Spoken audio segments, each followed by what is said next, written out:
Mas Maria Madalena tem experiência com Cristo. E como a gente sabe que ela teve essa experiência com Cristo? Porque a gente consegue acompanhar a vida de Maria Madalena. A devoção que ela tem ao Senhor Jesus, depois que ela passa por uma experiência transformadora.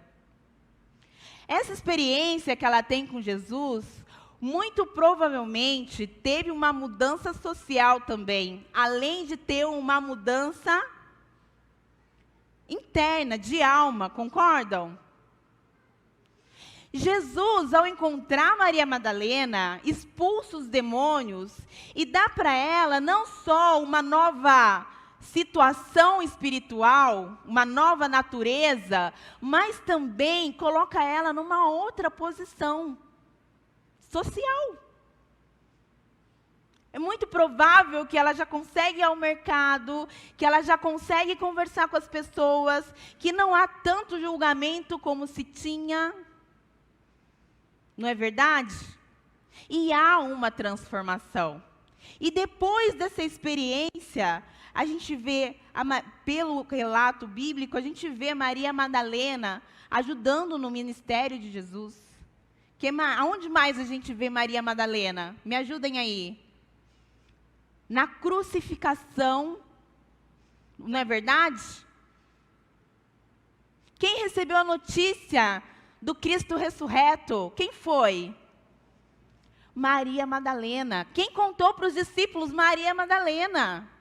Gente, essa vida foi muito transformada. O impacto que a Maria Madalena recebeu ao encontrar Cristo a mudou por completo. Houve uma mudança social, com certeza, mas principalmente mudou a natureza de quem era Maria Madalena. Maria Madalena, do nada, porque ela não tinha nada, ela passa a ter tudo com Cristo. E quando eu penso na vida dela, eu vejo que muitas vezes a gente está numa mesma situação que Maria Madalena.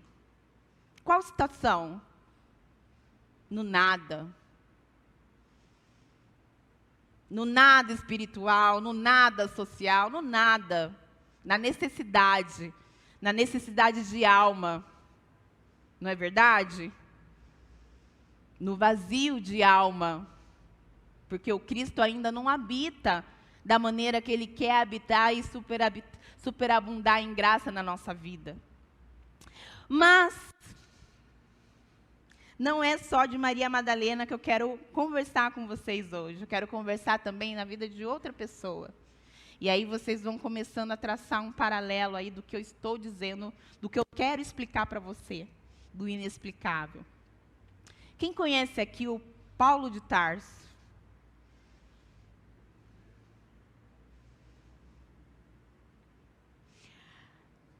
Para você que não conhece, você pode abrir, e para quem... Vamos abrir lá em Atos 9, não vai projetar aqui porque o texto é um pouquinho grande, mas eu acho que é importante ler. Vamos lá em Atos 9, capítulo 9, começando no versículo 1.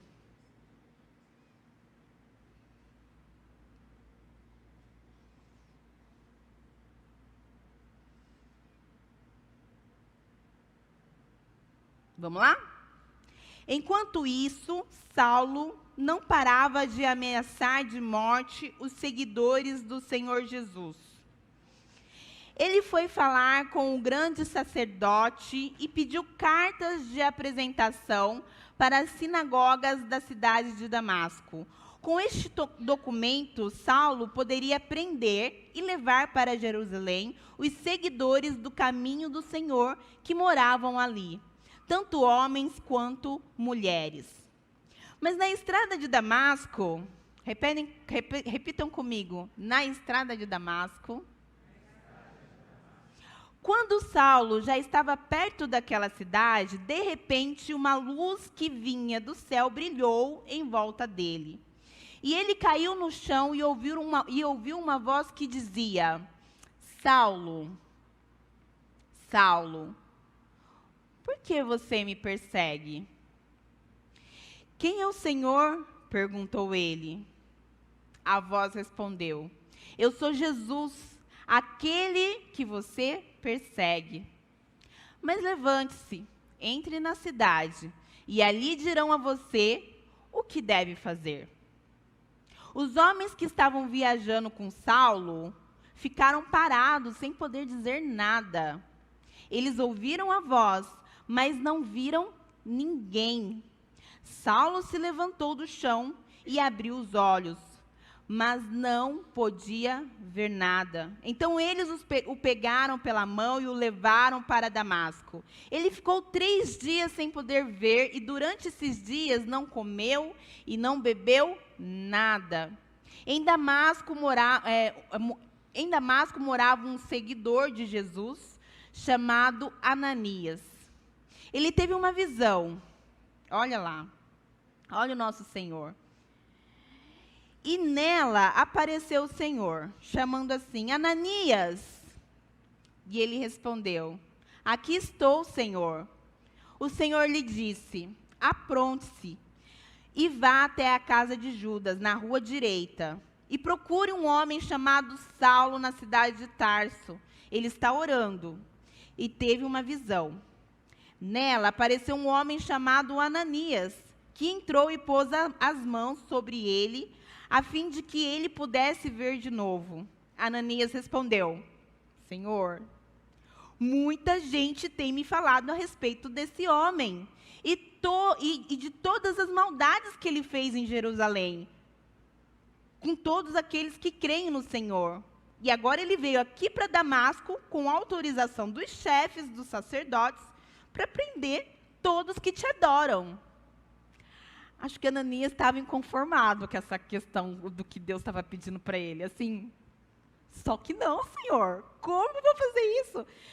Quase que ele falou que você sabe com quem você está pedindo para eu conversar?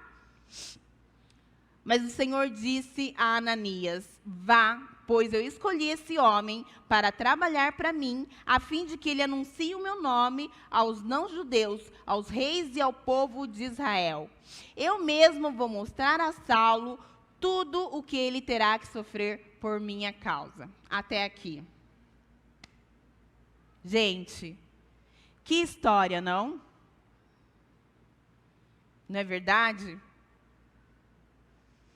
A forma como Jesus o chamou e a vida dele como era é impressionante. Até porque alguns de nós já sabemos quem foi Paulo, o que ele fez.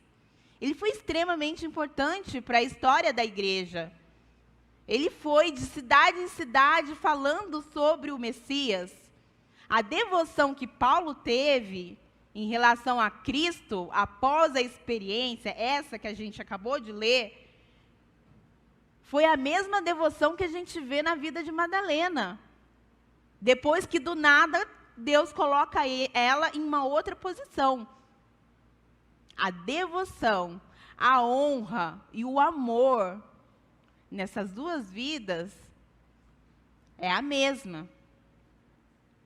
Mas eu não quero só falar da experiência, eu achei importante ler, porque às vezes a gente esquece de como a história se faz, pode ser que a gente já tenha lido e tenha esquecido, mas a ideia aqui é a gente refletir sobre o que Paulo passou para chegar até ali, naquele ponto. Porque essa é uma narrativa, a gente está vendo a história de fora. Mas o que me chamou mais a atenção é a percepção de Paulo nessa história. Uma coisa é eu falar: Ita, você não sabe o que aconteceu. Isso, e entender a transformação na vida da Ita. Outra coisa é a gente ver a Ita falando daquilo que o Cristo fez na vida dela. E daquilo em relação do que ela teve como sentimento em relação a isso.